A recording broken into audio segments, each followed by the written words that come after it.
পাবনার মিলন হোসেন নামের এক যুবকের মরদেহ উদ্ধার করেছে পুলিশ। সন্ধ্যায় পাবনা বিজ্ঞান ও প্রযুক্তি বিশ্ববিদ্যালয়ের নগরবাড়ি সড়ক থেকে মরদেহটি উদ্ধার করা হয়। এই ঈদে জামা জুতো অ্যাকসেসরিজের ডিসকাউন্ট।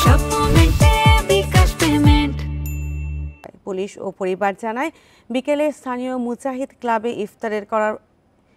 ইফতার করার জন্য বাড়ি থেকে বের হন মিলন। সন্ধ্যায় পাবনা বিজ্ঞান ও প্রযুক্তি বিশ্ববিদ্যালয়ের সামনে সড়কে তাকে অচেতন অবস্থায় পড়ে থাকতে দেখে পরিবারের খবর দেয় স্থানীয়রা। পরে পরিবারের লোকজন ঘটনাস্থলে গিয়ে মিলনের মরদেহ পড়ে থাকতে দেখে পুলিশে খবর দেয়। পরিকল্পিতভাবে মিলনকে হত্যা করা হয়েছে বলে অভিযোগ পরিবারের। হত্যা না সড়ক দুর্ঘটনা তদন্ত করে দেখছে পুলিশ।